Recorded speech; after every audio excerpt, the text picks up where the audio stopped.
Que Dieu vous bénisse abondamment et abondamment et abondamment. Alléluia. Alléluia. Le premier soir, nous avons parlé de quoi? Sion, la plus belle de toutes les montagnes de Dieu. Et le deuxième soir, les deux plus belles montagnes, et qui sont? Et la troisième soirée, nous avons parlé de quoi? Éternel, c'était hier, n'est-ce pas?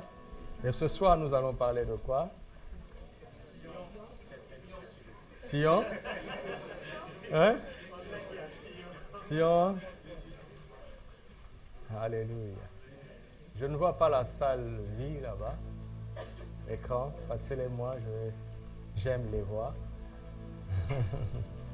Alléluia. Peuple de Sion, peuple de haute naissance.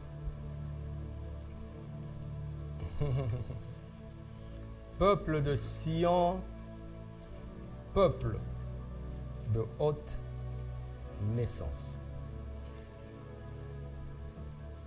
Affichez le titre, s'il vous plaît, ça va aider. Peuple de Sion, peuple de haute naissance. J'espère que vous avez remis déjà vos sujets de prière. Vous avez rempli la fiche. Si vous n'en avez pas, ce n'est pas grave non plus. Demain, nous aurons une prédication et demie, et puis un temps où nous allons nous attendre à la grâce de Dieu pour des situations de délivrance, de guérison et de triomphe.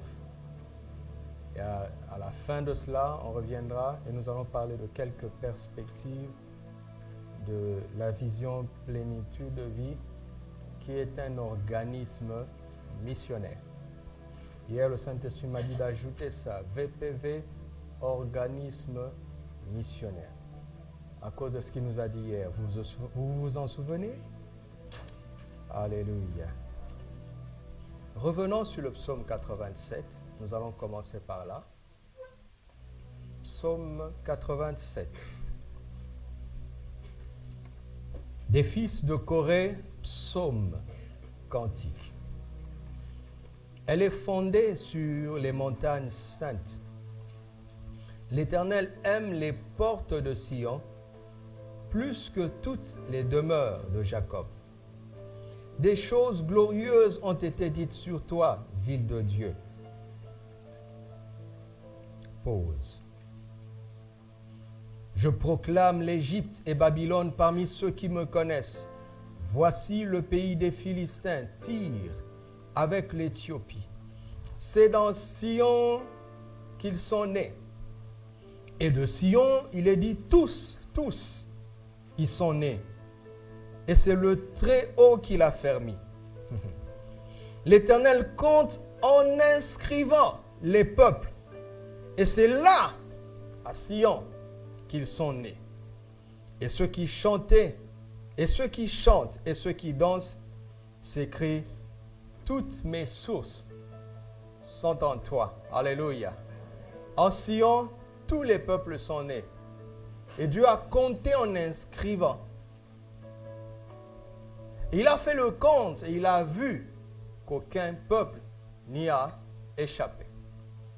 Alléluia. C'est pour cela que nous avons parlé de Sion comme étant le berceau divin de l'humanité éternelle. Quand toute chose aura atteint sa limite et que Dieu effacera cette terre et ces cieux et qui créera de nouveaux cieux et une nouvelle terre, seuls ceux qui survivront à cela seront ceux qui auront connu Jésus. Tout le reste disparaîtra.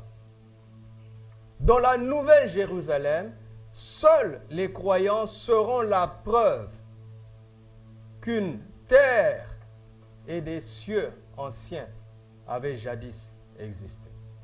Nous serons la seule preuve de ce qui avait existé auparavant.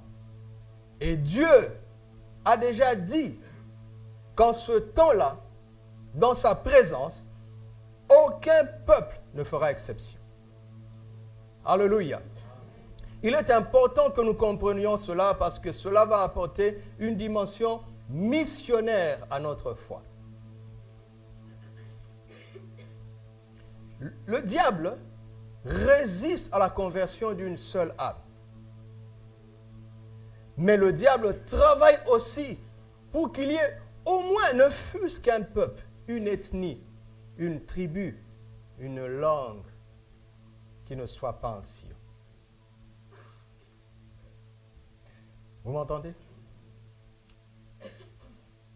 C'est pour cela qu'il y a des systèmes comme ceux qui prévalent dans cette nation, où toute une nation est barricadée par un système politico-religieux qui résiste à l'évangile.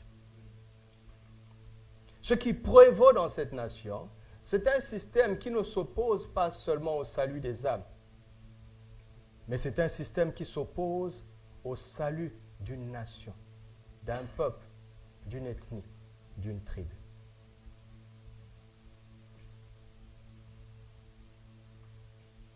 Mais Dieu a dit les choses à l'avance. Il a fait les comptes à l'avance. Et il a dit, et il nous montre à la fin de toutes choses dans l'Apocalypse, comment toutes les langues, toutes les tribus, toutes les ethnies et tous les peuples adoreront Jésus-Christ. Il a déjà dit la fin. Et Jésus est venu nous dire, allez, faites de tous les peuples mes disciples. Pourquoi Jésus nous demande ça? Si Dieu a déjà dit que ça se fera, il veut que nous participions à son succès final. Parce qu'il y arrivera déjà, il a dit qu'il y arrivera, mais il veut partager cette victoire avec toi et moi. Qui veut en faire partie? Mes amis, demain, nous allons retourner la foi de manière à ce qu'elle soit utile pour nous, pour nos besoins personnels. Mais n'oubliez jamais ça. Le but premier du salut, ce n'est pas nos biens personnels. N'oubliez jamais ça, s'il vous plaît. Moi, je prêche la prospérité, vous le savez. Et j'en suis fier, je n'en ai pas honte et je continuerai à le faire. Mais je vous dis, la prospérité n'est pas le plus important. La prospérité matérielle, financière. Nous prierons pour ceux qui veulent se marier, d'accord? Et Dieu va vous bénir. Mais le mariage n'est pas le but. Sinon, aucun païen ne se marierait. L'argent n'est pas le but. Sinon, les plus riches seraient les chrétiens. Cherchez premièrement le royaume et la justice, et le reste vous sera donné.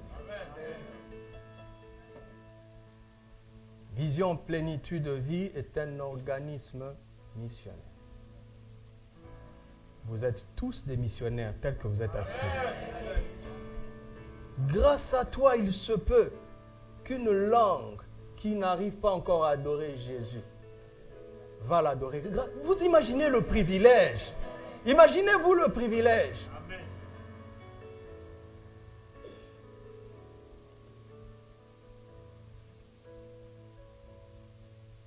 Là, tous les peuples sont nés en Sion.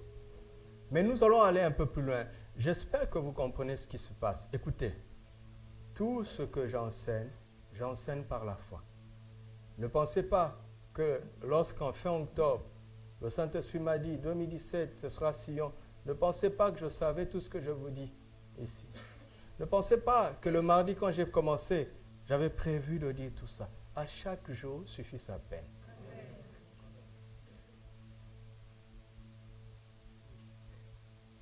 Chaque jour. Je sais ce que je pourrais dire demain, mais je sais que ce que je sais, je ne le dirai pas demain.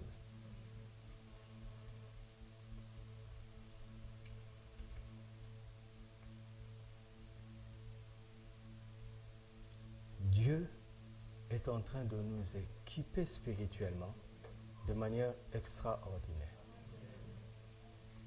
En nous donnant la matière première avec laquelle il crée toutes choses.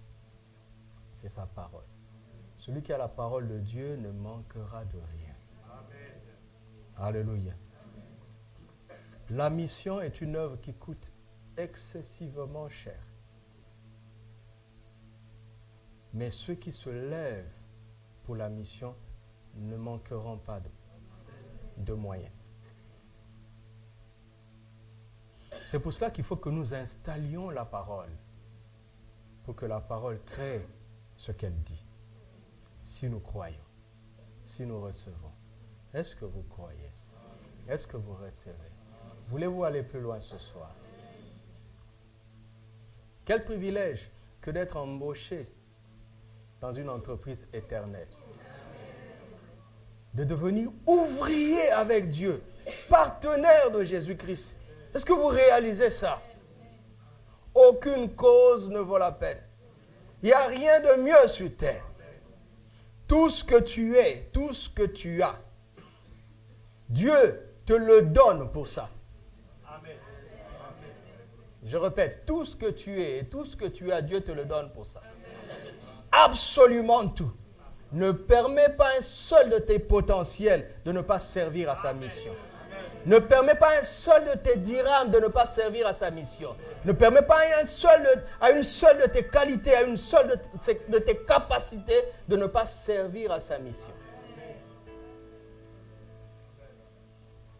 Si tu es beau, c'est pour la mission. Si tu es belle, c'est pour la mission. Si tu es en bonne santé, c'est pour la mission. Si tu parles bien français, c'est pour la mission. Si tu es intelligent, c'est pour la mission. Si tu as eu la bourse, c'est pour la mission. Si tu as ce diplôme, c'est pour la mission. Si tu as ce don, ce talent, c'est pour la mission.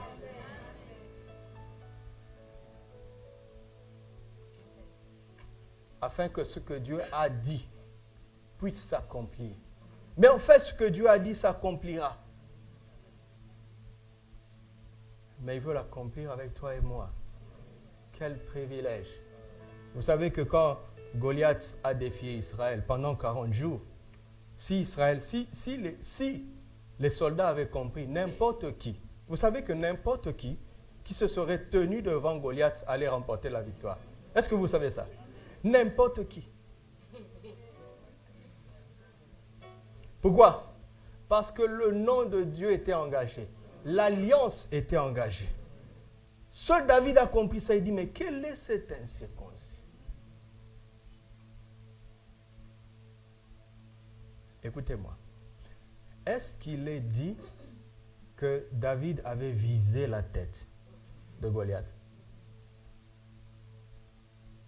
C'est écrit où? Dieu cherchait juste quelqu'un qui va lancer la pierre.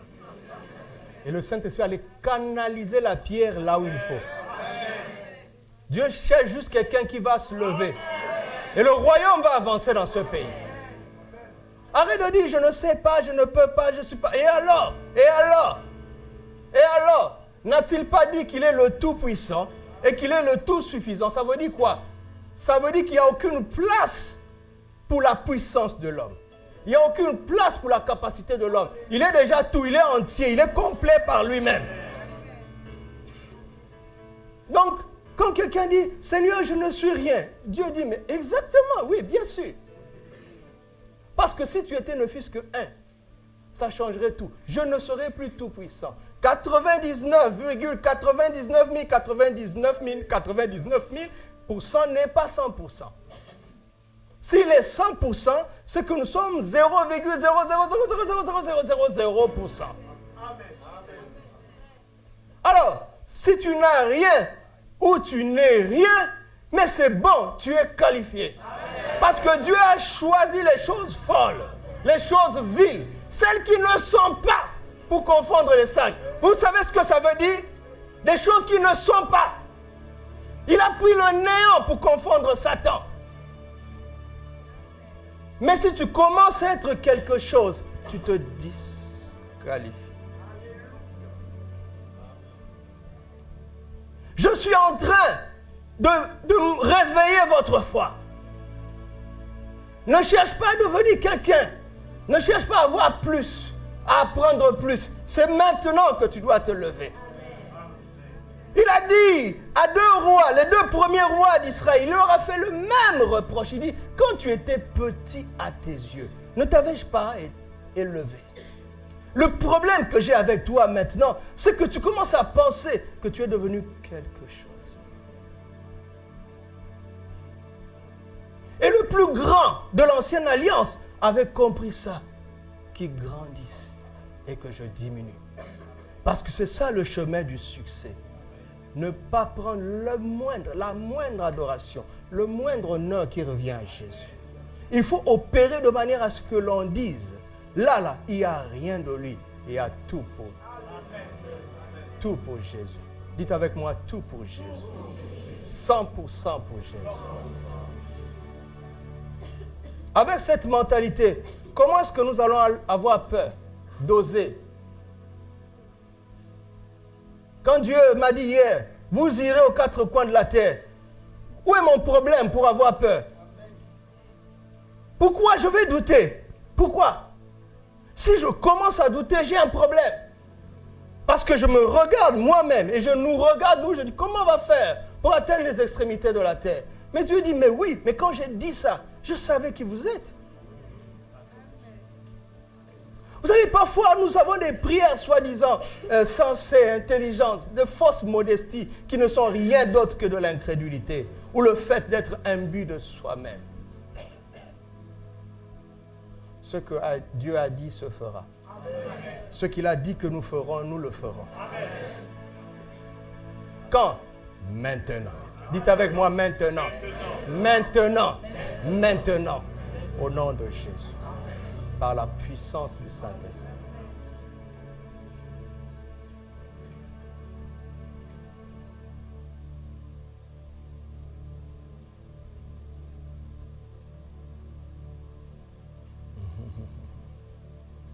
Là, je commence à sentir la foi avec le nez de l'Esprit. Merci Seigneur.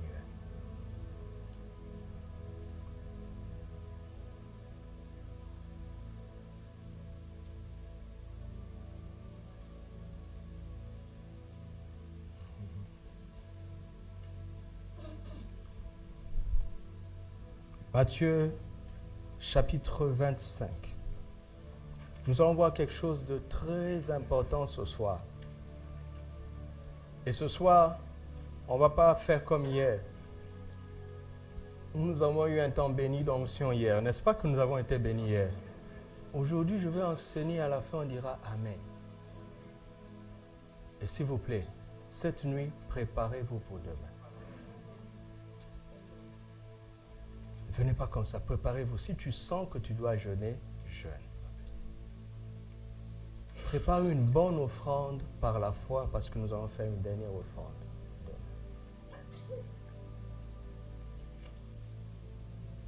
Matthieu 25, à partir du 14e verset. Nous allons lire les paroles du Maître, le Seigneur Jésus.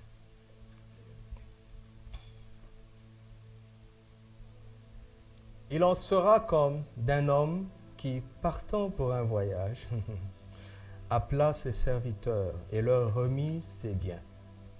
Il donna à l'un, combien?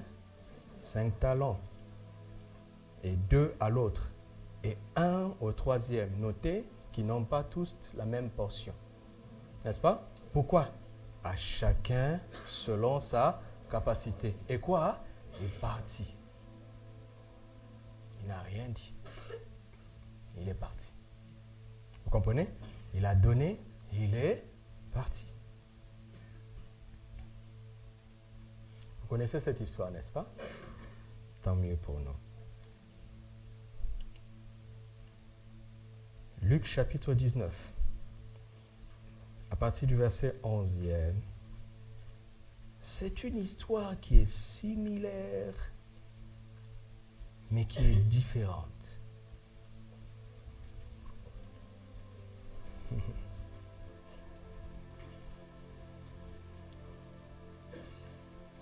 Ils écoutaient ces choses, et Jésus ajouta une parabole, parce qu'il était près de Jérusalem, et qu'on croyait qu'à l'instant, le royaume de Dieu allait paraître.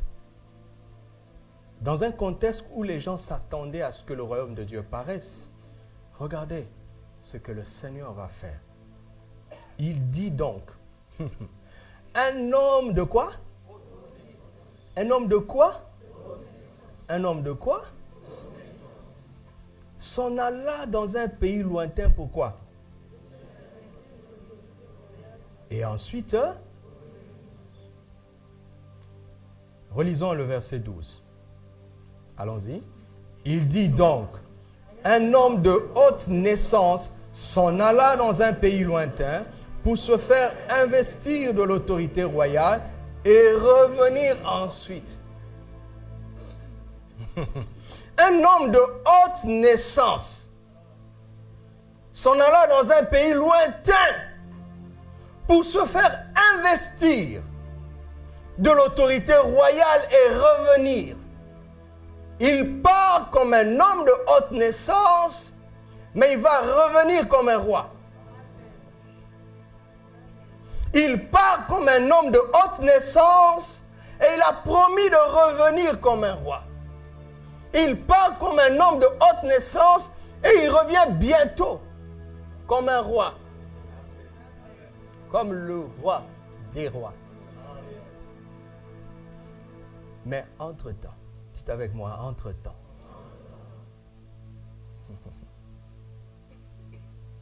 Il appela 10 de ses serviteurs et leur donna 10 mines et leur dit, faites-les valoir jusqu'à ce que je vienne.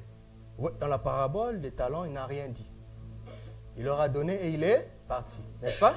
Mais ici, il donne et il dit ce qu'on doit faire avec. Il dit, faites-les valoir jusqu'à ce que je revienne. Faites-les valoir jusqu'à ce que je revienne. Mais, écoutez, pas ses serviteurs, mais ses concitoyens. Mais ses concitoyens le haïssaient et ils envoyèrent une ambassade après lui pour dire, nous ne voulons pas que cet homme règne sur nous. Nous ne voulons pas de son message au milieu de nous. Nous ne voulons pas de son évangile au milieu de nous. Nous nous sommes organisés sans lui. Nous ne voulons pas de son règne sur nous. Et les serviteurs ont entendu. Est-ce que ça nous parle? Est-ce que ça te parle? Nous savons ce qui est dit ici, non? Nous entendons ça, non? Qui allons-nous choisir de craindre?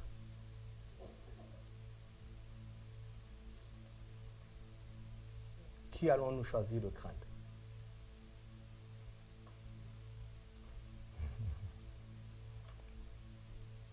Verset 15. Lorsqu'il fut de retour, après avoir été investi de l'autorité royale, il fit appeler auprès de lui ses serviteurs auxquels il avait donné quoi?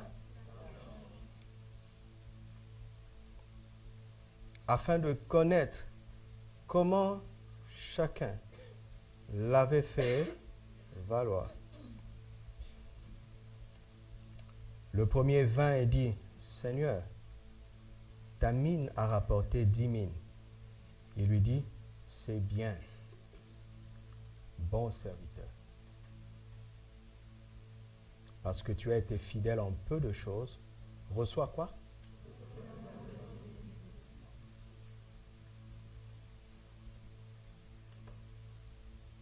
Sur la terre qui ne voulait pas de son règne, il est en train de distribuer des villes.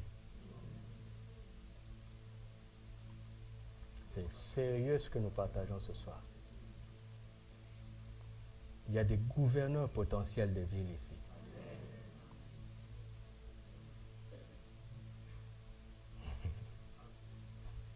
Verset 17. Verset 18. Le second vint et dit, Seigneur, ta mine a produit 5 mines.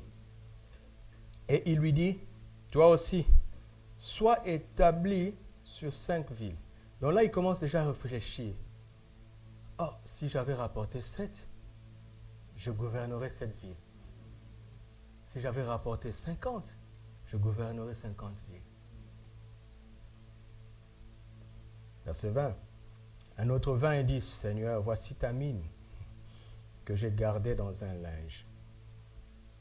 Car j'avais peur de toi, parce que tu es un homme sévère. Tu prends ce que tu n'as pas déposé, et tu moissonnes ce que tu n'as pas semé. Il lui dit, je te juge sur tes paroles. Méchant serviteur, tu savais que je suis un homme sévère, prenant ce que je n'ai pas déposé, et moissonnant ce que je n'ai pas semé. Pourquoi donc n'as-tu pas mis mon argent dans une banque, afin qu'en mon retour, je la retirasse avec un intérêt? Puis il dit à ceux qui étaient là, ôtez-lui la mine, et donnez-la à celui qui a les 10 000. Il lui dit, Seigneur, il a 10 000.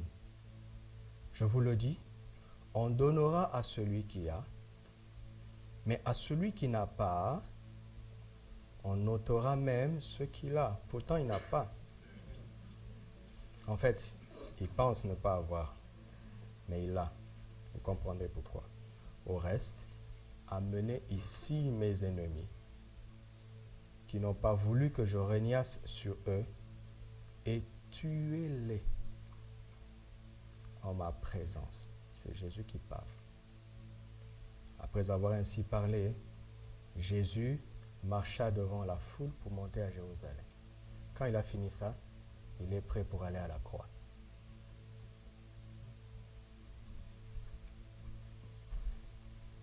Alléluia. Est-ce que vous suivez? Matthieu 5,5. Heureux les débonnaires, car ils hériteront. Ils hériteront quoi? Heureux les débonnaires, car ils hériteront la terre. Au Seigneur, donne-moi le temps.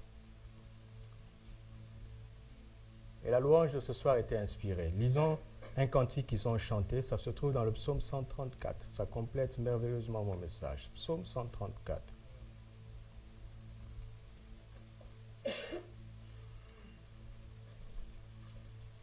C'est que 3 versets. Cantique des degrés, vous pouvez le chanter. Voici, bénissez l'Éternel, vous tous, serviteurs de l'Éternel, qui vous tenez dans la maison de l'Éternel pendant les nuits. Élevez vos mains vers le sanctuaire et bénissez l'Éternel. Que l'Éternel te bénisse où? Lui qui a fait quoi? Voilà, il veut revenir récupérer son bien. Alléluia. Alléluia. Le Seigneur est le propriétaire du ciel et de la terre et il veut venir récupérer son bien. Alléluia. Le Maroc appartient à la terre. Et qui a créé la terre? Donc le Maroc appartient à qui? Le Seigneur vient récupérer son bien. Alléluia.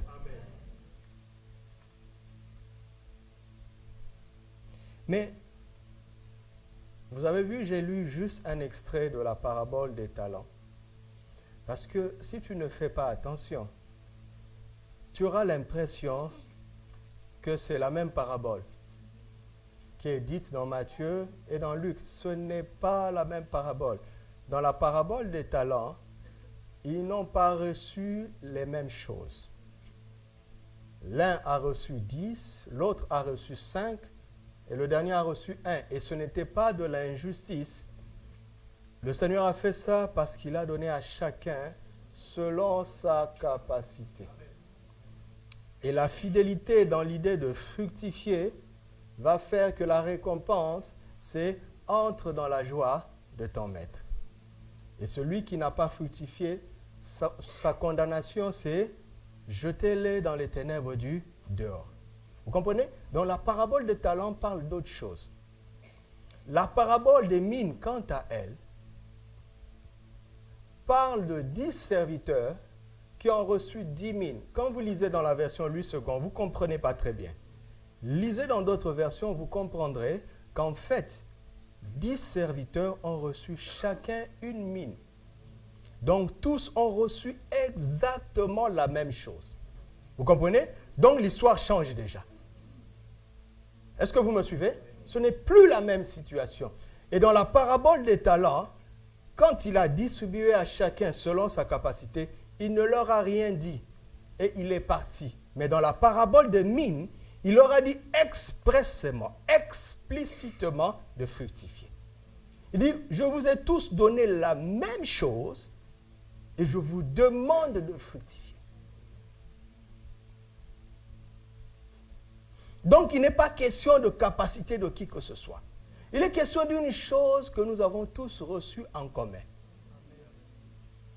Sur la base de quoi il viendra voir qu'est-ce que nous aurons fait de ce que nous aurons tous reçu en commun. Et la manière dont nous allons fructifier le dirham que nous aurons tous reçu en commun, la même mesure, la manière dont nous l'aurons fructifié déterminera les villes sur lesquelles nous régnerons. Ils régneront sur la terre. Vous m'entendez? Un jour, nous reviendrons avec le Seigneur sur la terre et il distribuera des postes dans son gouvernement.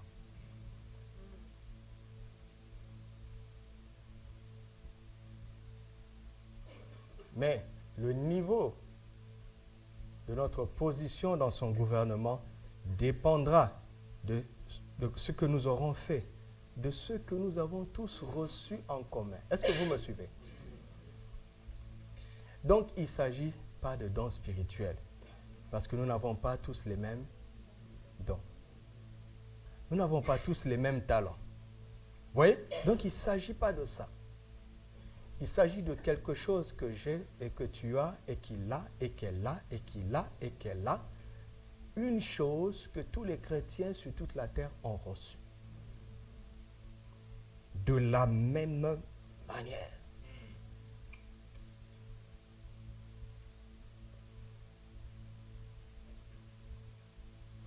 Au point que personne ne dira, tu l'avais rendu plus capable que moi, c'est pour ça qu'il a produit 10 000.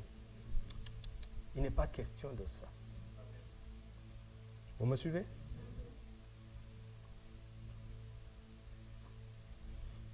Quelle est cette chose que nous avons tous reçue en commun? Quelle est cette mine que nous avons tous reçue en commun? Alléluia. Regardez. La Bible est un livre magnifique et Dieu a choisi certaines langues pour envoyer sa parole. Il a fait exprès. Hein? Jésus aurait été congolais et l'Ancien Testament ou bien le Nouveau Testament serait écrit en lingala. Mais le lingala n'est pas assez suffisant pour essayer de dire les réalités de l'esprit. Il a choisi 2 langues, l'hébreu et le grec. Mais au-delà de ça, il n'a pas seulement choisi des langues, mais il a choisi aussi un temps précis. Parce qu'il fallait que les réalités socio-économiques correspondent, approchent le mieux ce qu'il voulait dire. Ainsi, dans le langage de l'époque, étalon et mine, ce sont des termes qui désignent l'argent. N'est-ce pas? Mais le langage a évolué à tel point qu'aujourd'hui, dans notre français et dans plusieurs langues latines, le mot talent et le mot mine existent. N'est-ce pas? Même si les deux parlent d'une certaine valeur d'argent, mais aujourd'hui, ça semble nous dire quelque chose. Vous me suivez? Le talent veut dire quoi? Hein? Une capacité, une faculté, une aptitude, un don. N'est-ce pas? Une mine veut dire quoi? Un gisement de grande richesse.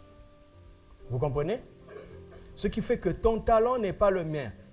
Alléluia. Ne cherche jamais à prêcher comme moi. Prêche comme toi. Si tu as le talent ou le don, de prédication. Trouve ton don et sois toi-même. Parce que Dieu ne te récompensera pas parce que tu auras essayé de faire comme moi. Tu es toi, je suis moi. Alléluia. Je ne peux pas prêcher comme pasteur Alain, ça ne marchera pas. Parfois j'ai envie d'essayer un peu de faire comme ça. Mais je me souffle très vite. J'avais un pasteur, mon pasteur d'où je viens, c'est un homme vigoureux du haut de la chair. Il changeait ses Bibles tout le temps.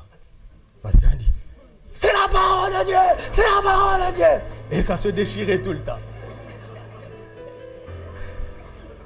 Mais quand il faisait ça, l'onction qui se dégageait là, je dis. Alors quand on a commencé à prêcher, au nom de Jésus, au nom de Jésus.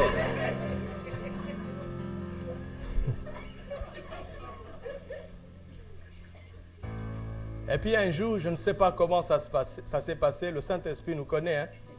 Je préparais une prédication et l'Esprit m'a amené, à partir de ma méditation, il a réussi à me convaincre que j'essaie d'être quelqu'un d'autre. Et les gens me disaient, quand tu prêches, on ne te reconnaît pas, tu es une autre personne. Et moi, j'étais content, je disais, c'est l'onction. Mais je ne comprenais pas, en fait, on essayait peut-être, enfin j'espère. Et ce jour-là, j'étais touché par la parole. Donc j'ai obéi à la parole et j'ai dit, non, ce n'est pas la peine, merci. J'ai dit, je vais parler comme je suis. Je suis venu, j'ai ouvert ma Bible. Bien-aimé dans le Seigneur. Quand Jésus a rencontré Nathanaël et qu'il lui a dit, voici cette fois-ci. Je ne comprenais pas, les gens ont commencé à pleurer. Je vous dis la vérité. L'onction a commencé à couler. C'est la première fois où j'ai arrêté une prédication. Les gens étaient touchés. Je suis rentré ce jour-là et j'ai compris la leçon. L'onction coulera quand tu restes dans ton don, avec la personnalité que Dieu t'a donnée. Alléluia. Dis à ton frère, sois toi-même. Et l'avantage des gens comme moi, c'est que nos Bibles restent vivantes. Donc, là, je parlais de talent. Mais la mine, c'est autre chose, c'est un gisement. Vous comprenez? Dieu a donné à tout le monde le même gisement. N'est-ce pas? Le problème de la mine, c'est que la valeur d'une mine dépend de l'exploitation que tu en fais. Oui ou non?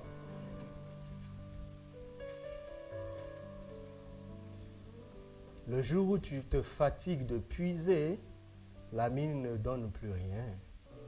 Et ce n'est pas parce que la mine est finie. C'est toi qui t'es lassé. D'ailleurs, il y a des pays où il faut que quelqu'un d'autre vienne d'un autre pays pour te dire, tu sais, tu marches sur de l'or. Tu marches sur du diamant. Tu te couches sur du pétrole.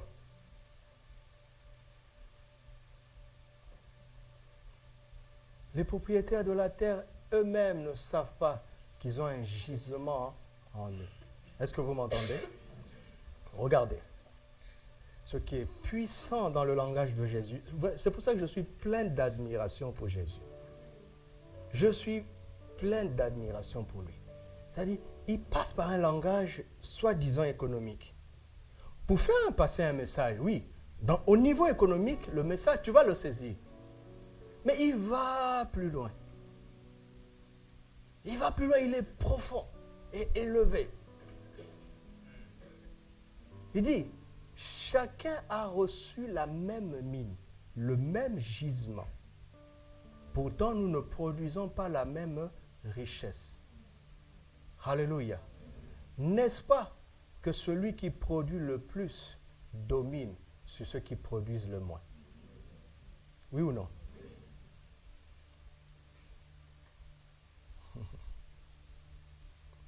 Nous avons tous reçu la même mine.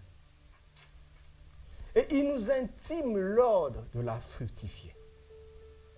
Il n'en est pas ainsi du talent, où il laisse à ton appréciation. Mais en ce qui concerne cette mine, nous avons reçu l'ordre de la fructifier. Est-ce que vous me suivez? Maintenant, la question c'est, quelle est cette mine? Dites avec moi, quelle est cette mine? Quelle est cette mine que tu as, que j'ai aussi? Quelle est cette mine que j'ai, que tu as? Quelle est cette mine qu'elle a, que tu as? Quelle est cette mine qu'il a, que tu as? Quelle est cette mine? Quelqu'un a une idée? Qu'avons-nous reçu de la même façon? Pardon? Quoi? Le Saint-Esprit, quoi d'autre? La foi, quoi d'autre? La parole, quoi d'autre? Le salut, quoi d'autre? Christ, quoi d'autre? La liste est épuisée, hein? Quoi d'autre? Hein? Pas le don. La grâce, quoi d'autre? Hein? Le temps, quoi d'autre? La plénitude, bon, ça n'est pas dans mes notes. C'est peut-être vrai aussi, mais je n'ai pas étudié ça. Bon, donc on va vérifier après. Quoi d'autre? Avant de répondre à cette question, j'aimerais que nous posions une autre question.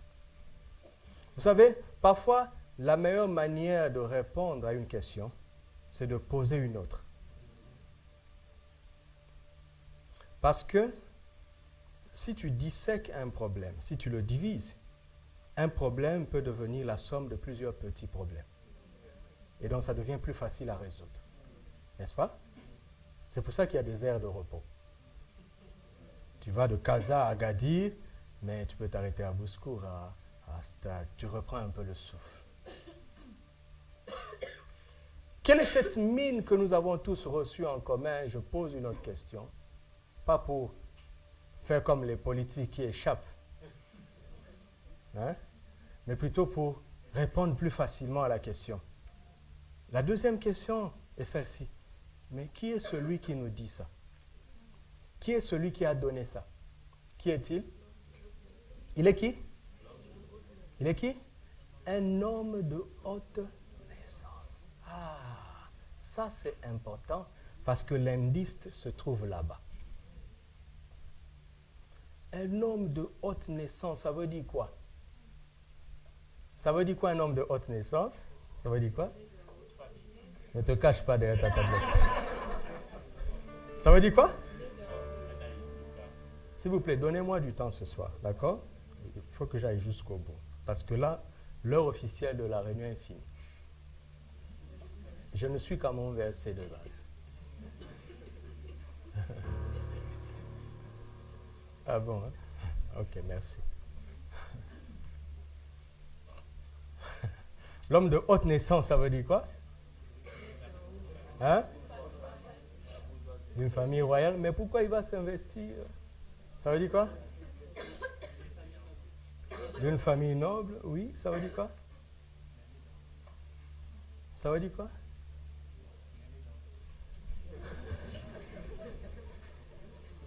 Tu es sérieux? Tu plaisantes? Acclamez pour le frère. Tu peux. Regardez, Jean 3, 31. Jean 3, 31. Pourtant, il avait dit la bonne réponse. Jean 3, 31. Celui qui vient, il vient où? Vous avez vu ça? Celui qui vient d'en haut est au-dessus de qui? De la plupart? De quelques-uns?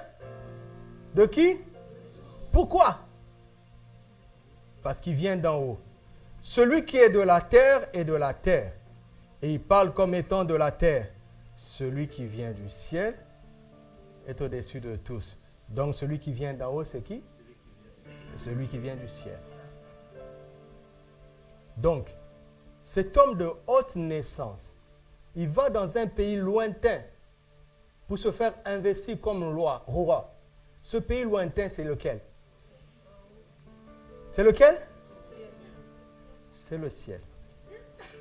Amen. Elle a dit Amen à sa manière. Elle a dit Alléluia à sa manière. Et moi, je renchéris Amen. Jean 8, 23. Et il leur dit, vous êtes d'en bas, et moi je suis. Vous êtes de ceux, et moi je ne suis pas de ceux. Qu'est-ce qu'il y a de compliqué ici? Cet homme de haute naissance, c'est un homme qui vient d'en haut. Il vient du ciel. Ça fait qu'il est au-dessus de tous. Pourquoi? Parce que tous sont de la terre et de ce monde. Et lui, il n'est pas de ce monde.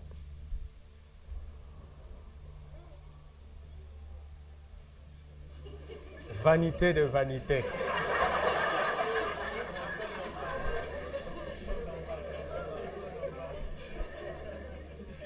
N'est-ce pas plus intéressant ce que nous sommes en train de faire? Vous êtes sérieux? Parce que quelqu'un est en train de dire, aïe, aïe, aïe, j'ai raté. Mon fameux pasteur, un jour, le jour où le Sénégal était qualifié pour le quart de finale à la Coupe du Monde, vous savez, non? Et le match se déroulait durant le deuxième culte. C'était un dimanche. Et à un moment donné, je ne sais pas, je pense que le Sénégal avait marqué. Le pays a crié, oh! Il a dit, écoutez-moi, je vous dis, c'est de la vanité ça. Vous voyez d'où je viens?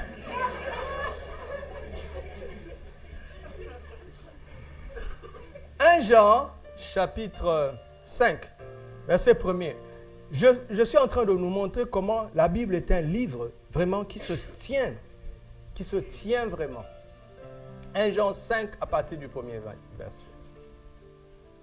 Quiconque croit que Jésus est le Christ est comment? Quiconque croit que Jésus est le Christ est né comment? Verset 4. Parce que tout ce qui est né de Dieu triomphe de quoi? Et la victoire qui triomphe du monde, c'est quoi? Waouh! Et comment on fait pour naître de nouveau? Comment on fait pour naître de Dieu? Comment on fait pour naître d'en haut? En croyant. Voici la mine que nous avons tous reçue. Alléluia. Éphésiens 2.8. Éphésiens 2.8. Éphésiens 2.8. Affiche-moi. Car c'est par la grâce que vous êtes sauvés par le moyen de la... Et cela ne vient pas de vous. C'est le don de Dieu. Verset 9. Ce n'est point par les œuvres afin que personne ne se glorifie. Il n'y a pas de talent ici. Vous comprenez? Il n'y a pas quelqu'un qui a reçu plus. Pourquoi plus facilement à Jésus et l'autre qui a reçu moins? Pourquoi plus difficilement? Personne ne peut se glorifier de dire, moi j'ai 10 talents de foi, toi tu en as 5. Vous entendez ça? On va aller plus loin. Romains 12, verset 3. Romains 12, verset 3, aide-moi en étant rapide s'il te plaît. Par la grâce, oui. Mon papa à Karambiri dit toujours, il dit, faites attention à l'épître. À chaque fois que vous entendez grâce, faites attention, la foi ne sera pas loin. Parce que la grâce est trop gratuite que la seule condition pour y avoir accès, c'est de croire. Tout ce qui est de l'ordre du mérite demande du travail. Mais la grâce, elle dépasse tout ce que l'homme peut imaginer. Il y a tellement pas, Le seul moyen d'avoir accès à la grâce, c'est la foi. Ne te dis pas, ah, c'est parce que j'avais jeûné que Dieu a fait ça. C'est parce que j'avais prié que Dieu avait fait ça. Jeûner, c'est bien. Prier, c'est bien. Je vous l'ai déjà annoncé. Cette année, nous allons beaucoup jeûner, mais beaucoup prier. Mais pouvoir jeûner, pouvoir prier, là encore, c'est une grâce. Par la grâce qui m'a été donnée, je dis à chacun de vous de n'avoir pas de lui-même une trop haute opinion, mais de revêtir des sentiments modestes selon la mesure de foi que Dieu a départie à qui? À certains. Non, à certains. Ah non, à certains. Ah non, à certains. Ça veut dire quoi? Voilà la mine qui est là. La même mine qui a été départie à chacun. Jude, chapitre 3. Jude, verset 3. Jude n'a pas de chapitre. Jude, verset 3. Jude, c'est juste le livre avant Apocalypse. C'est une page. Jude. Juste avant Apocalypse. Bien-aimés, comme je désirais vivement vous écrire au sujet de notre salut commun, je me suis senti obligé de le faire afin de vous exhorter à combattre pour la foi qui a été transmise aux saints. Comment?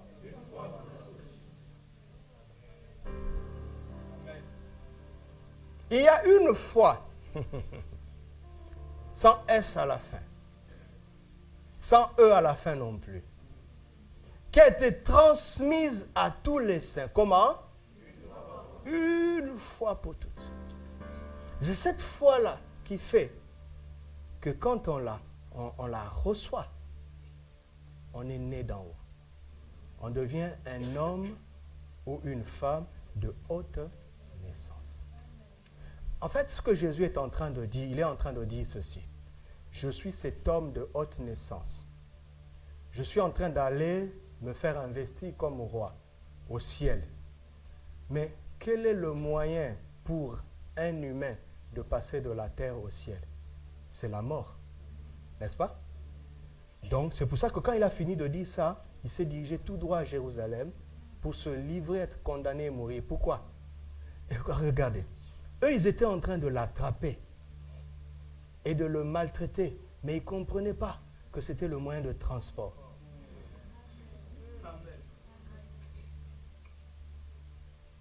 C'est pour ça qu'il dit, ne vous inquiétez de rien.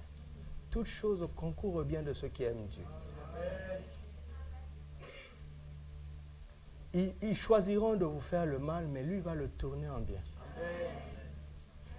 C'est vraiment, vraiment, vraiment la vérité. Vous comprenez?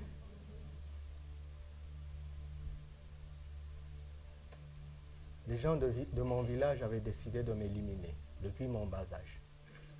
J'ai tellement souffert par des maladies inexplicables qui n'avaient pas de solution médicale. J'ai souffert, mais c'est cette souffrance qui m'a conduit aux pieds de Jésus. Merci à vous de m'avoir détesté. Il n'y a rien. Quand tu aimes Dieu, il n'y a rien qui soit fatal. Pour le chrétien, le pire n'existe pas. Est-ce que vous croyez ça?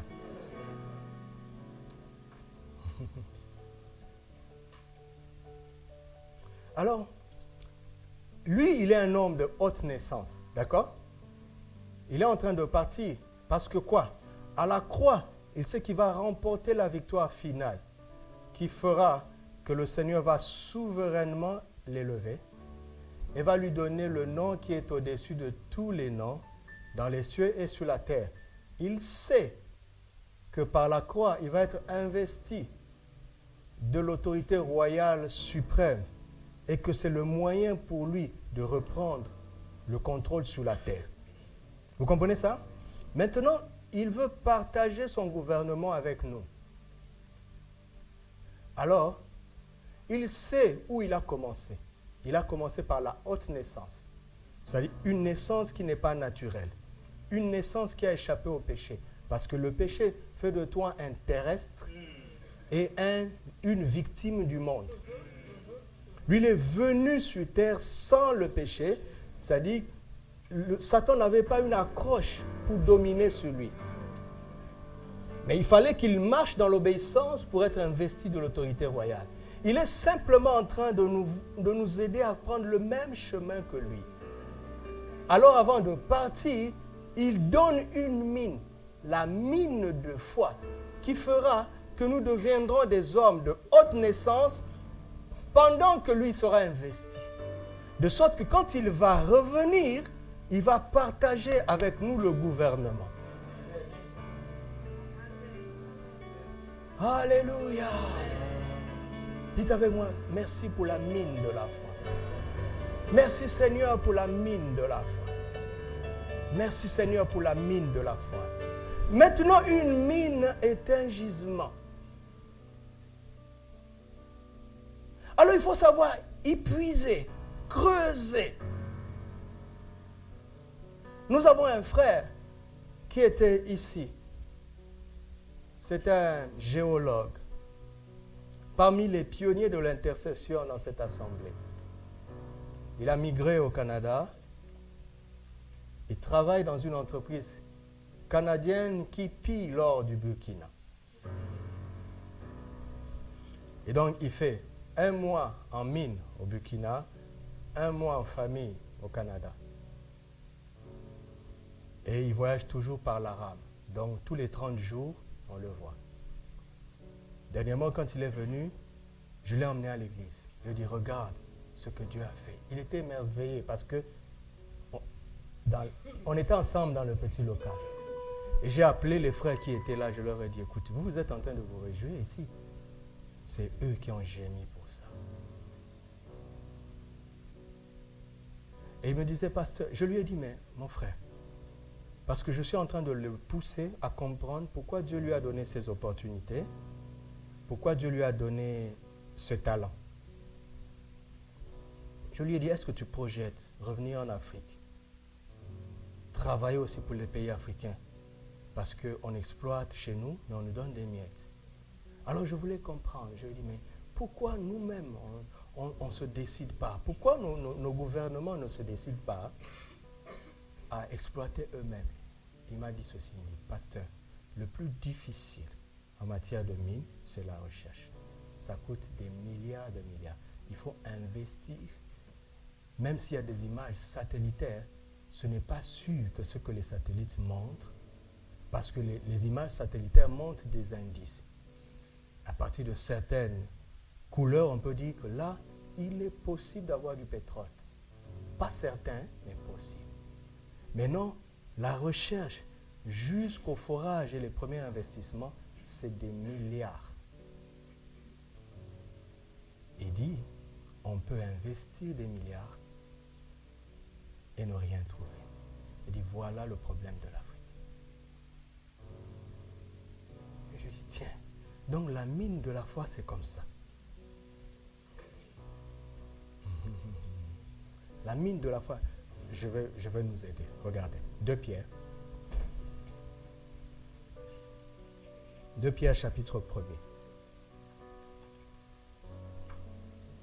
Est-ce que vous me suivez? Est-ce que le Seigneur vous parle?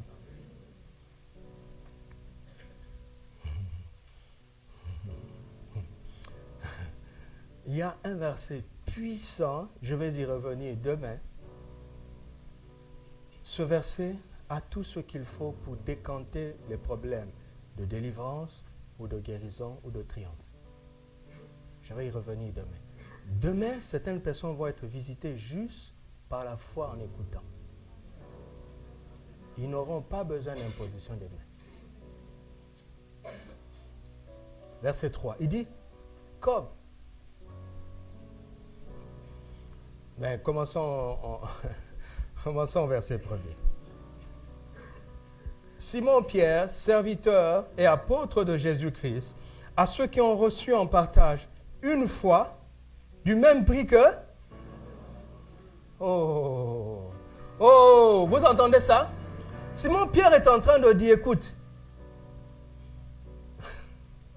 votre foi et la mienne ont le même prix.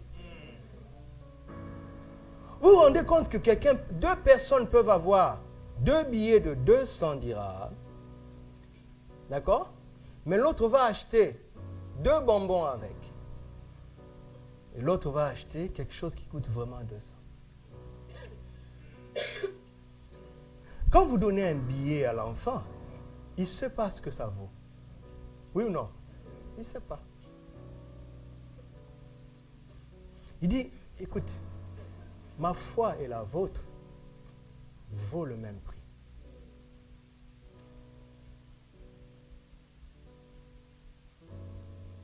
Nos talents sont différents. Vous comprenez ça?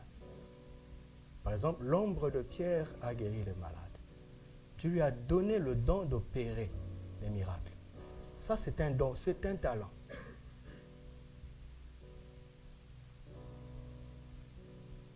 Regarde. Mais la foi est la même. Elle est la même. Regarde.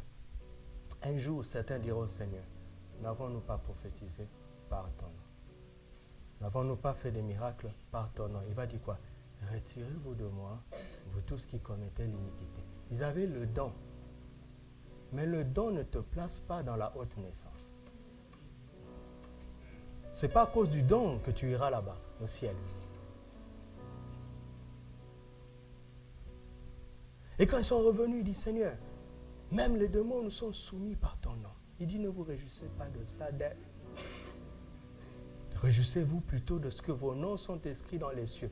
Réjouissez-vous plutôt de ce que vous êtes devenus des personnes de haute naissance.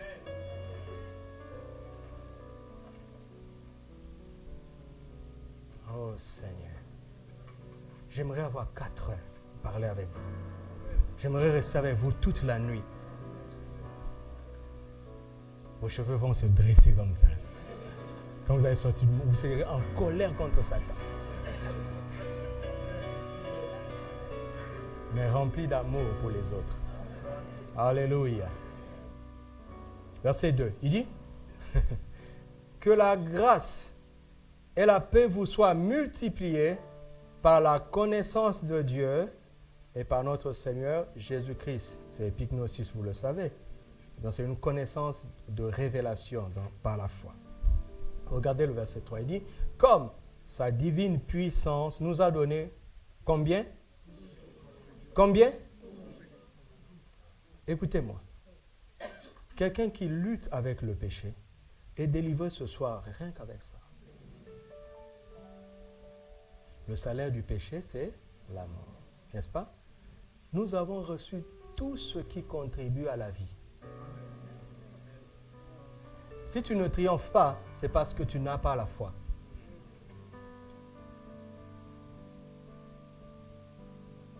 Avez-vous déjà vu dans le Nouveau Testament qu'on a imposé les mains à quelqu'un pour qu'il soit délivré du péché? On peut imposer les mains pour que tu sois guéri de maladie. Mais on te dit, on ne peut pas t'imposer les mains pour que tu arrêtes cette pratique. Parce que le même Jean dit, tout ce qui est né de Dieu ne pêche pas. Il ne pratique pas le péché. Après, il explique que la première dimension, c'est d'être conscient d'être né de Dieu. La deuxième dimension, c'est d'aimer ce Dieu qui est devenu ton papa. Parce que tout péché, je ne sais pas à qui je parle, mais tout péché dont tu as du mal à te défaire n'est pas imputable au diable. C'est imputable à ton attachement à cette chose. C'est juste parce que tu aimes ça. Mais sinon, sa divine puissance, le Saint-Esprit nous a déjà donné tout ce qui contribue à la vie et à la piété.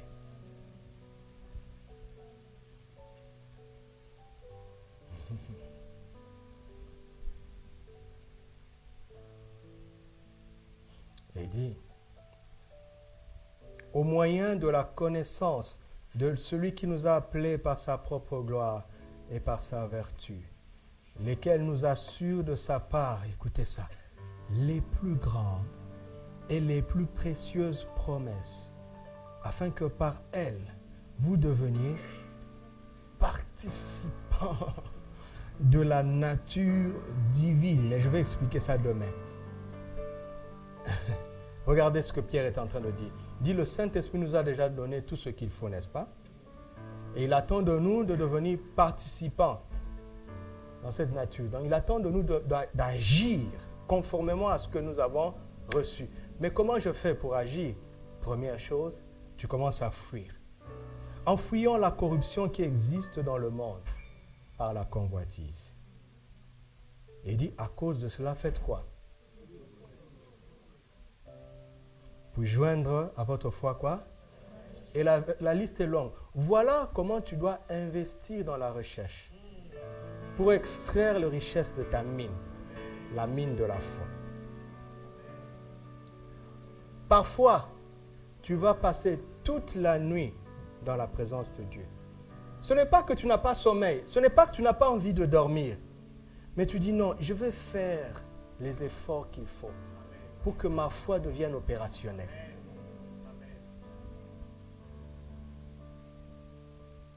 Mais les chrétiens sont assis là-bas. Et ils se sont nommés des pasteurs stars qui viennent leur imposer les doigts pour que tout marche. Moyennant quelques dirhams.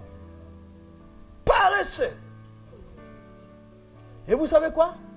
C'est comme en Afrique. Ils viendront de l'Occident. Ils exploiteront ta mine. Et te donneront les miettes. Pourtant, Dieu attend que nous prenions part des plus grandes et des plus précieuses promesses. Ils exploiteront 100 milliards et ils te donneront 1 million. Et tu es content.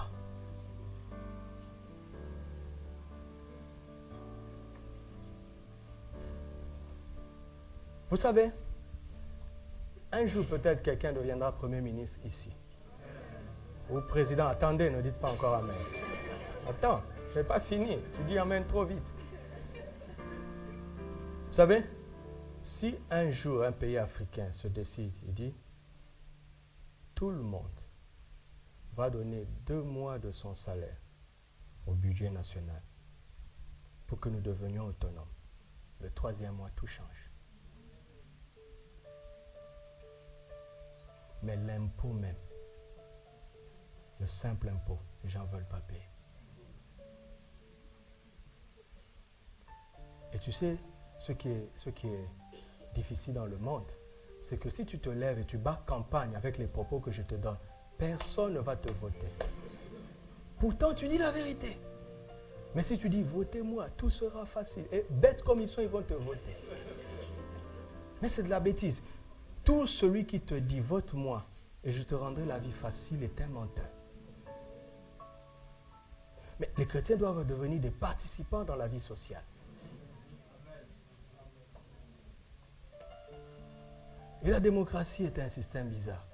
C'est-à-dire que dès que vous l'avez voté, quand il a prêté serment, il dit, je vous ai eu.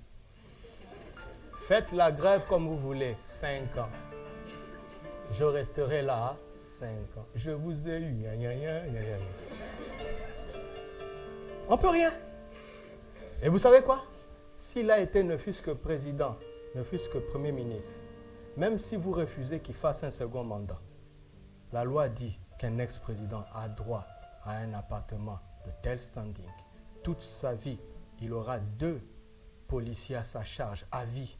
Il prendra Air France à volonté comme il veut. Il ne paiera jamais rien. Voici quelqu'un qui a emmené le pays dans le trou, mais que le pays va continuer à payer toute sa vie. Tout ça pourquoi? Parce que l'homme ne veut pas faire des efforts. Est-ce que je vous parle? Nous avons tous reçu la même mine. Et la foi te poussera à prendre certains risques. En fait, qui ne sont pas des risques. Dimanche, nous allons consacrer 2 personnes. Allez leur demander si ça a été facile. L'ancien Marie-Laure a mis sa vie entre parenthèses pendant 4 ans. On l'a éprouvé sans lui dire. Maintenant, je peux le dire ouvertement. Mais elle a persévéré. Elle ne cherche pas l'argent, hein? Elle ne cherche pas la facilité. Mais elle a pris un risque. 4 ans d'efforts. Frère Mohamed, s'il vous raconte son témoignage, vous allez pleurer pour lui. Mais c'est un homme heureux.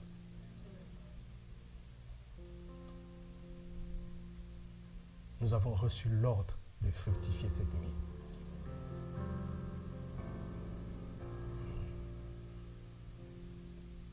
Oh Dieu. Le peuple de Sion est un peuple de haute naissance.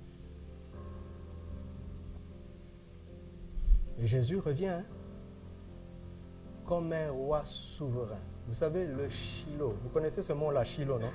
Vous l'adorez en tant que Shiloh, non? Shiloh, c'est un mot dangereux. Ça veut dire le dominateur des nations.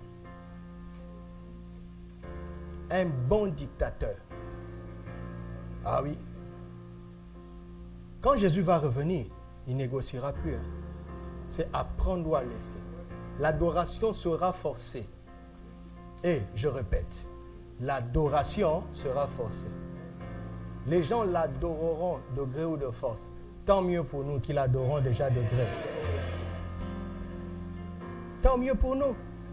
J'ai tellement de versets que je voulais lire avec vous. Et ce qui m'a émerveillé, c'est de voir comment cette dimension coïncide toujours avec Sion. Aujourd'hui, je disais, Seigneur, je ne savais pas que tu voulais nous emmener jusque-là. Ça ne fait que commencer. Et Sion n'est pas un slogan. Hein? Sion est une vérité spirituelle de gouvernement. Nous reviendrons gouverner cette terre. Combien de villes tu auras? Est-ce qu'il y aura des Wali ou bien des Mkadem? Vous connaissez la différence entre un Wali et un Mkadem? Le Wali est un gouverneur d'une ville, un Mkadem est un gouverneur d'une rue.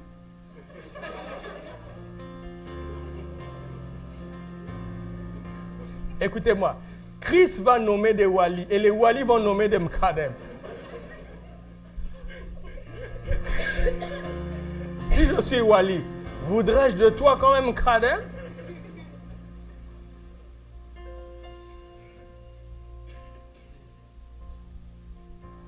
Nous avons reçu la même foi. Mais en tant que berger, je regarde ta vie. On revient toujours sur les mêmes choses. Toujours sur les mêmes choses. Et tu veux qu'on continue à t'acclamer? Mais cette année, il y a des gens que je ne saluerai plus. Par amour. Parce que trop, c'est trop. Tu as appelé au gouvernement. Alors arrête d'être mou comme ça, arrête d'être paresseux comme ça. Tu es un homme de haute naissance. Arrête de te comporter comme un terrestre. Sais-tu que le jour de ta naissance, les anges ont célébré ta naissance? Oh non, mon anniversaire, on ne m'a même pas souhaité joyeux anniversaire. Tais-toi. Et ils ne valent pas mieux que les anges. Cette année, je vais ignorer certains anniversaires. Parce qu'on est en train de rendre des gens charnels.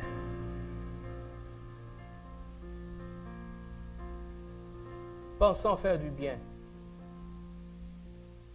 On est en train d'abrutir les gens, alors que ce sont des célestes.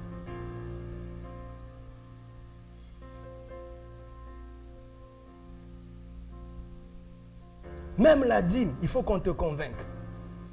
Cette année, je ne prêcherai pas. Séminaire de prospérité, il n'y en aura pas. Tu donnes ou tu ne donnes pas, c'est ton problème. On va supplier personne.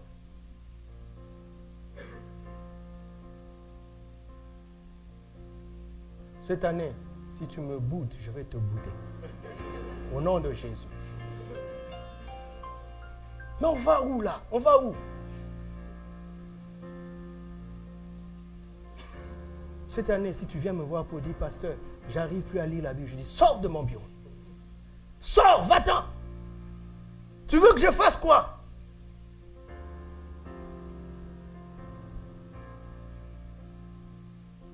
« 30 dirhams de Torah, tu n'arrives pas à acheter. Après 5 ans dans la foi, il y a quelque chose qui ne va pas. 30 dirhams. 30 dirhams après 5 ans dans la foi. Oh, personne ne s'occupe de moi. Dieu n'est pas ton père. Vous avez déjà vu les oiseaux jeûner pour avoir à manger? Les oiseaux. Vous avez vu les plantes jeûner pour être vêtues? Et tu es moins qu'une plante. Les lits des champs qui n'ont pas d'éternité. Dieu s'en occupe. Et toi, son fils. Ah non, il y a quelque chose qui ne va pas. Il y a quelque chose qui ne va pas. Il y a quelque chose qui ne va pas, quelque part. Est-ce que le frère Daniel est là?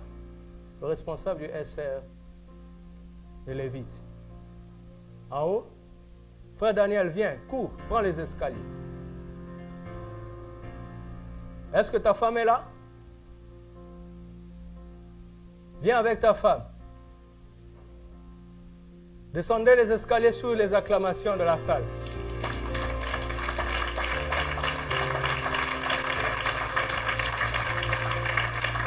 Est-ce que Désiré est là? Merci. Désiré est là? Marie est là?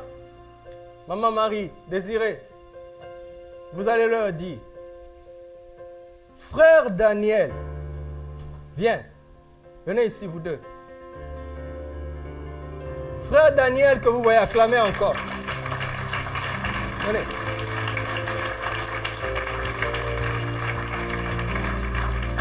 Montez. C'est à votre honneur. Acclamez encore.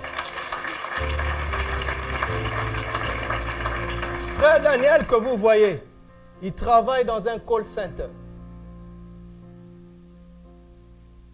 Rien que ça. Et il s'est marié. Ils ont un fils.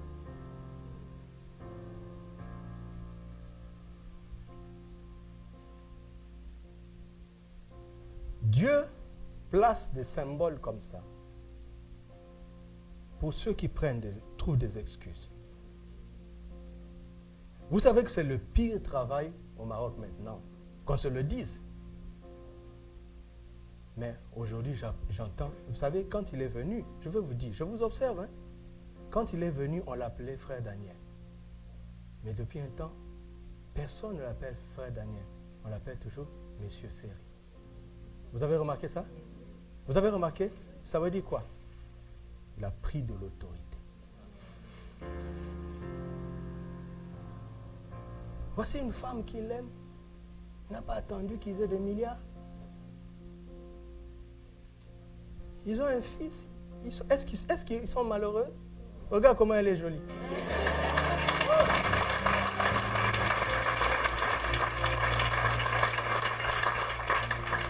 Ça s'appelle la foi en action. Amen.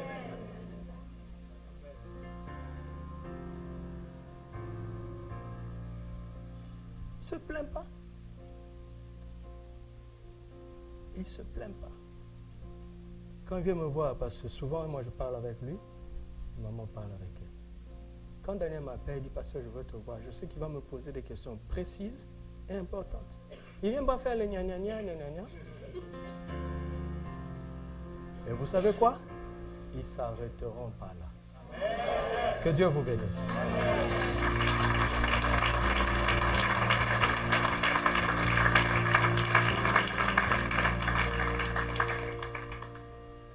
Faites tous vos efforts pour rendre votre foi opérationnelle. Je ne suis pas en train de dire que le résultat va être rapide. Écoutez, je vais vous dire quelque chose. Vous savez, une mine, c'est quoi?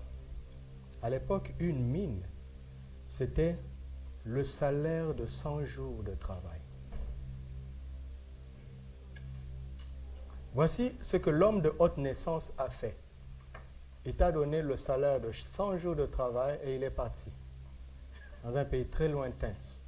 Donc il est revenu beaucoup plus tard pour te donner le temps d'investir. Depuis quand tu es en Christ et que tu as reçu cette mine-là, qu'est-ce que tu en as fait?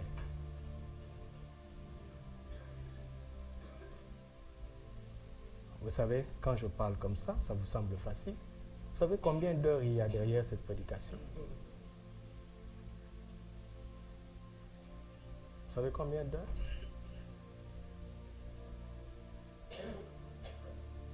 Écoute-moi, tu es une personne d'une haute naissance. Tu n'es pas n'importe qui. Tu es appelé à la hauteur, à la grandeur. Il y a zéro bassesse dans ton esprit. Zéro. Zéro. Je vois les gens qui pleurent. C'est le Seigneur qui te touche. Ne retiens pas tes larmes.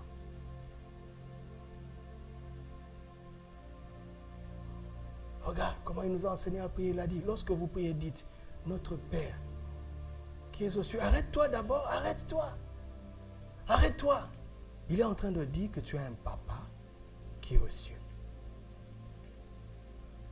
Et il t'a laissé sur terre jusque-là. Pourquoi?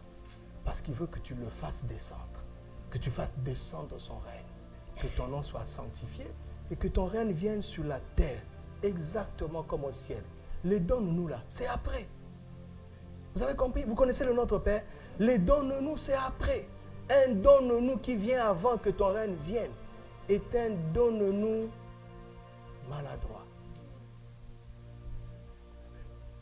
Et Dieu donne ça aux enfants. Mais à partir d'un certain âge, non. Il va faire un enfant gâté. Chaque dirham compte pour son royaume. Chaque pain, chaque vêtement, chaque victoire, chaque souffle que tu respires. Pourquoi? Pourquoi? Parce qu'il t'a appelé à l'éternité.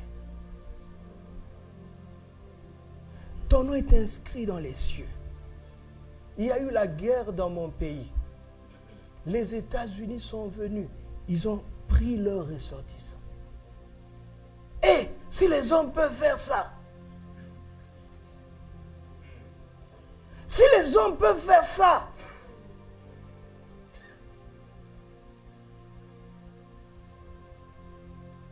peuple de Sion, c'est un peuple d'une haute naissance. Tu comprends? Écoute, ma soeur, ce frère est à l'église. Il dit qu'il t'aime, tant mieux. La première fois où il te touche, chasse-le. Ce n'est pas un comportement de Sion. Écoute, tu es trop précieuse pour qu'on te manipule avant le mariage. Et non, on voit les sœurs, ils pardonnent le frère et ils cachent.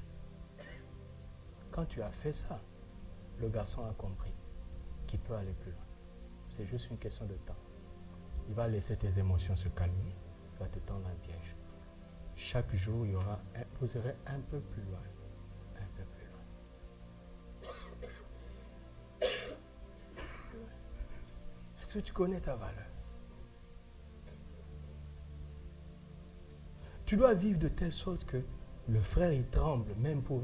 Quand il va venir te parler, il va dire, je... En fait, le torrent d'aujourd'hui était intéressant. Et il part. Oui, il faut qu'il tremble. Si c'est trop facile, tu as un problème, ma soeur. Tu es trop basse. Trop basse. Les frères, même n'en parlons pas. Si une soeur ose te draguer, ça veut dire vraiment que tu es un déchet. Pourtant, tu ne l'es pas. Mais tu vis comme un esclave.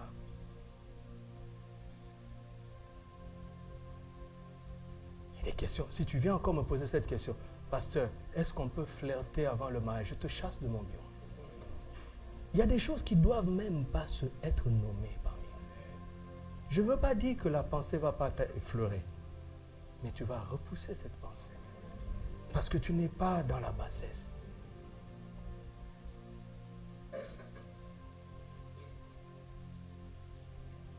savez, ce que l'Esprit nous pousse à faire avec nous aura deux résultats.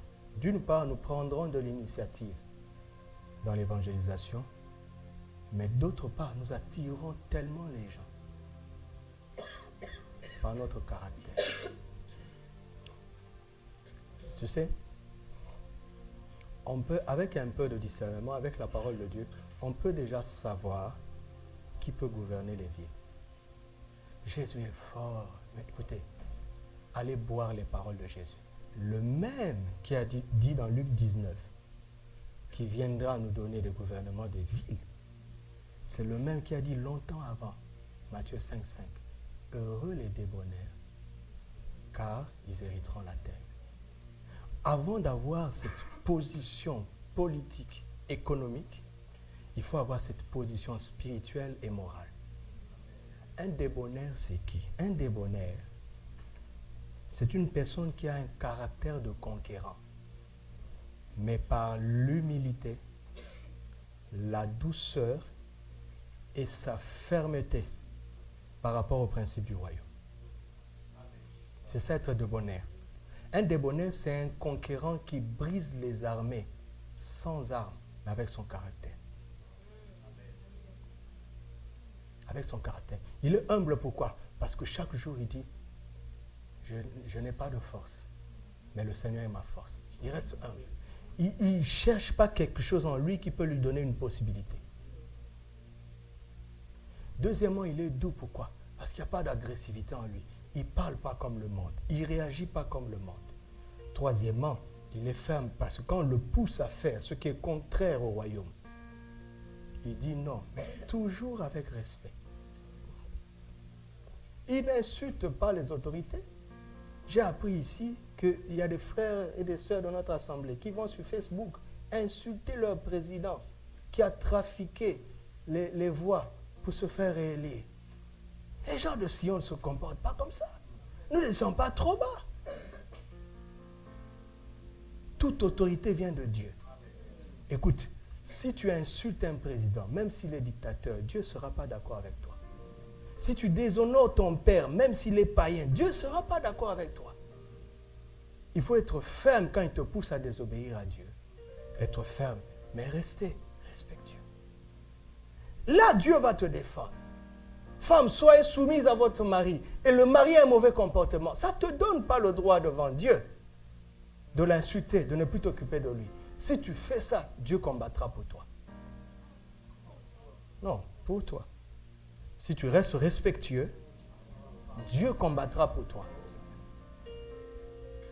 J'ai vu ma mère briser mon père.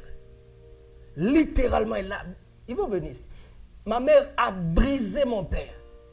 Mais quand elle était dans la violence, dans la résistance, l'homme est le plus fort.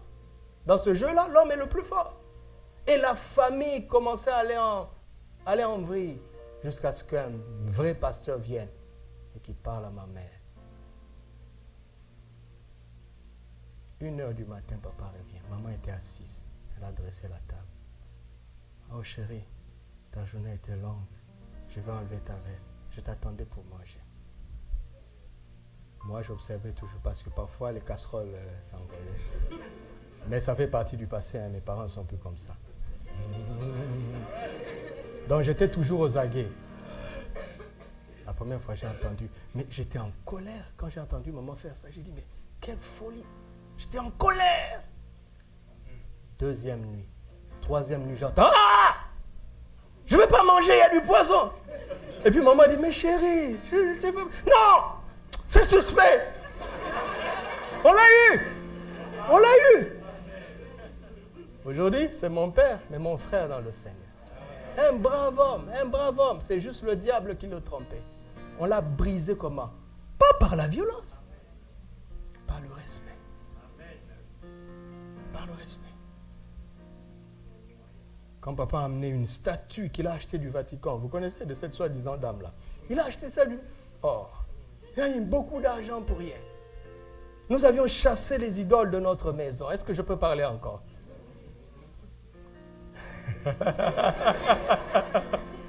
On a chassé les idoles de notre maison parce que la sorcellerie jouaient avec nous en famille. Et puis un jour, révélation. Il y a des portes d'entrée, ces statues-là. Bon, les autres étaient faciles à jeter. Mais la statue qui est venue du Vatican, nous savions qu'elle coûtait cher. Ça, c'était le dernier morceau. Mais tous les jours, le Seigneur me disait, obéis, enlève ça. J'ai pris ça, c'est moi qui ai pris. J'ai cassé ça. J'ai jeté dans la rivière. 3 semaines. Papa s'est souvenu que son Dieu n'était pas là. Après 3 semaines. Ah! 3 semaines plus tard, je reviens. Je sens ma mère en train de trembler. Elle dit, papa est furieux.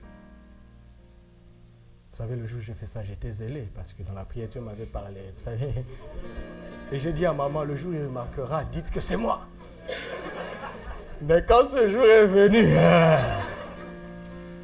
maman a senti que j'avais peur. Maman a dit, non, je vais prendre ça sur moi. J'ai dit, écoute femme, tu as trop souffert. On va rester comme avant. Elle m'a dit, ok. Je suis allé dans ma chambre et j'ai dit, Seigneur, qu'est-ce qui m'a pris? Et papa était furieux. Il a dit, quand il va venir, faites-moi signe, je vais l'appeler, je vais le convoquer. Donc, entre ces quelques secondes, maman est d'abord venue pour négocier si elle va s'exposer ou pas. Donc, elle est partie maintenant pour lui dire que je suis là. Vous savez, j'avais combien de temps pour prier?